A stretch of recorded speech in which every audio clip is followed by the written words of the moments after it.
तो hello everyone, कैसे हैं आप सब। मेरा नाम है दीपक विश्वकर्मा और आप देख रहे हैं dark legend horror stories YouTube channel. तो कल तो यार कुछ ज़्यादा ही तबीयत ख़राब हो गई थी। ठंड का मौसम है, पता नहीं तुम्हारे उधर वेदर कैसा है, लेकिन यहाँ तो भैया दिल्ली में एकदम मतलब कल तो जैसे दिन हुआ ही नहीं। तो वॉइस ओवर तो पार्क में ही करना होता है मुझे, तो मैं बाहर निकल ही नहीं पाया। ऊपर से कभी बारिश कभी कुछ, और ज़ुकाम हो गया मेरे को तगड़ा वाला।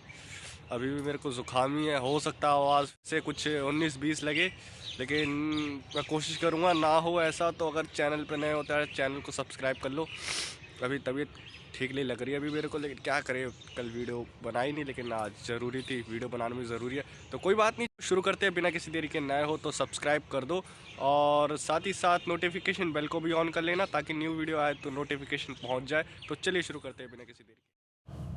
मेरा नाम रोहन है। ये बात है उस वक्त की जब मैं किसी काम की वजह से अपने गांव जा रहा था। मेरा गांव जाना बहुत ही ज़्यादा ज़रूरी था, लेकिन मेरे पास वक्त बहुत ही ज़्यादा कम था। मैं जल्द से जल्द अपने गांव पहुंचना चाहता था।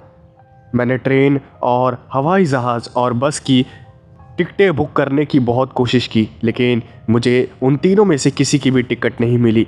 मेरे पास समय बहुत ही कम था और मेरा गांव पहुंचना बहुत ही ज़्यादा ज़रूरी, जिसकी वजह से मैंने अपनी बाइक से ही अपने गांव जाने का फ़ैसला किया।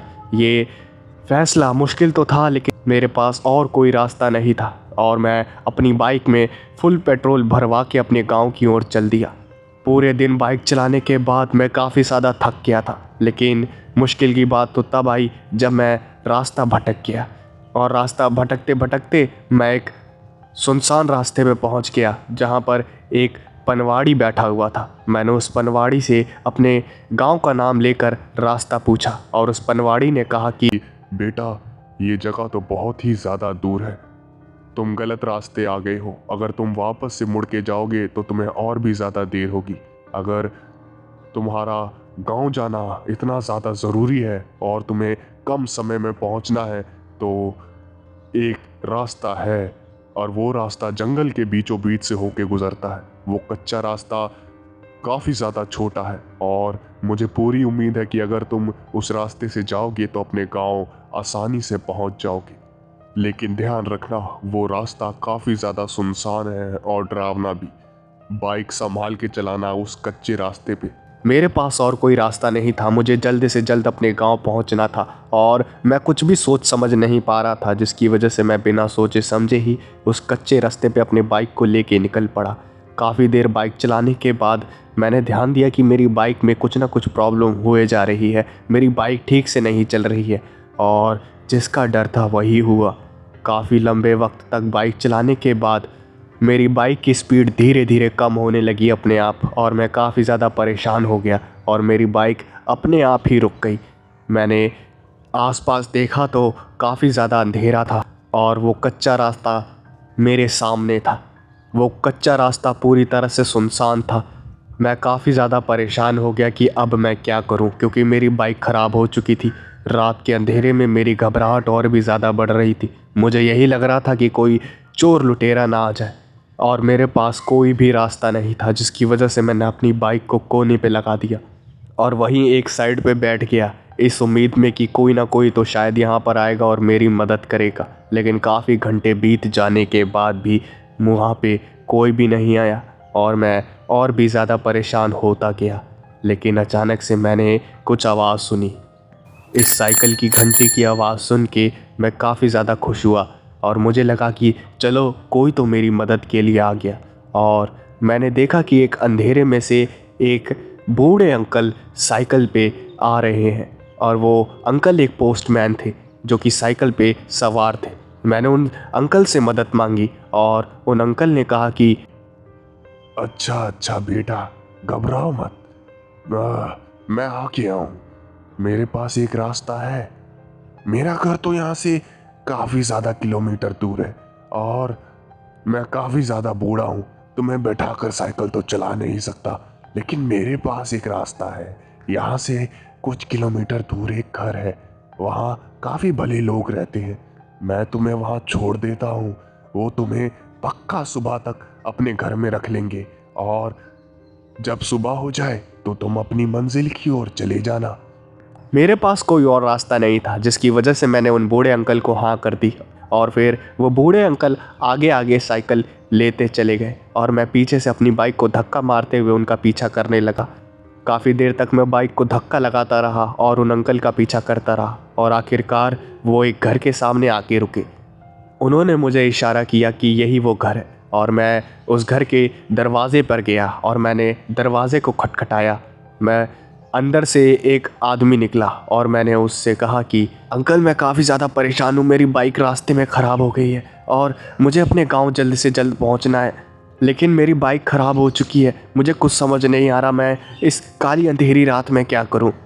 जिसके जवाब में वो आदमी मुस्कुराने लगा और उस आदमी ने कहा कि अरे बेटा, घबराओ मत, अब तुम मेरे घर पे आ चुके हो और मैं कभी भी मेहमान को निराश नहीं करता। तुम सुबह तक मेरे ही घर में रुको और सुबह अपनी बाइक ठीक करवा लेना और अपनी मंजिल की ओर चले जाना, इसमें कोई भी परेशानी की बात नहीं है। वो अंकल काफ़ी ज़्यादा अच्छे थे और उन्होंने मुझे अंदर बुला लिया। उन्होंने मुझे रहने के लिए एक कमरा दिया और खाना भी। खाना खा के मैं आराम करने लगा। मैं काफ़ी ज़्यादा थक चुका था, मेरा शरीर काफ़ी ज़्यादा दर्द कर रहा था और मैं जैसे ही लेटा वैसे ही मुझे नींद आ गई। अगले दिन जब मैं उठा तो मैंने उन अंकल से पूछा कि यहाँ पर बाइक ठीक करने की दुकान मुझे कहाँ मिलेगी और उन अंकल ने मुझे रास्ता बताया। वहाँ से बाइक ठीक करने की दुकान तकरीबन 3 किलोमीटर दूर थी और मेरे पास कोई दूसरा रास्ता नहीं था, जिसकी वजह से मैं अपनी बाइक को धक्का मारते हुए उस दुकान तक ले गया और मैंने उस दुकान पर अपनी बाइक को दिखाया। रिपेयर करने वाले ने कहा कि बाइक को ठीक करने में तकरीबन 1 दिन लगेगा और 1 दिन का नाम सुन के मेरा और भी ज़्यादा दिल घबराने लगा। मैं पहले ही बहुत लेट हो चुका था, लेकिन अब मेरे पास कोई भी रास्ता नहीं था। मैंने उसे हाँ कह दी और मैं वापस से उन्हीं अंकल के घर आ गया और अंकल को सारी बातें बताई। और मैं रात के वक्त जब खाना खा रहा था तभी अचानक से जो मैंने देखा उसे देखकर मेरी हालत ख़राब हो गई। कमरे की दीवार पे एक फ़ोटो लगी हुई है और उस फ़ोटो पे फूल माला चढ़ी हुई है और वो फ़ोटो देखकर मेरी हालत ख़राब हो गई और मेरे हाथ पैर कांपने लगे। मैंने कांपते हुए उन अंकल से पूछा कि अंकल, ये फ़ोटो किसकी है और इस फ़ोटो पे फूल माला क्यों चढ़ी है? जिसके जवाब में उन अंकल ने बताया कि बेटा, तुम इतना घबरा क्यों रहे हो? ये तो मेरे पिताजी की फ़ोटो है। वो यहाँ के काफ़ी जाने माने पोस्टमैन थे। कई गांवों में इनका नाम चलता था। ये काफ़ी ज़्यादा मशहूर थे यहाँ पे। अब ये इस दुनिया में नहीं रहे। 2 साल पहले ही इनका देहांत हो गया है, लेकिन लोग आज भी कहते हैं कि रात के अंधेरे में वो यहाँ पर साइकिल पे घूमते हैं। बड़ा अच्छा मजाक करते हैं लोग। ये बातें सुन के मेरी हालत ख़राब हो गई, क्योंकि वो वही पोस्टमैन अंकल थे जो मुझे यहाँ छोड़ कर गए थे। मैंने जैसे तैसे अपने आप को संभाला और खाना ख़त्म किया।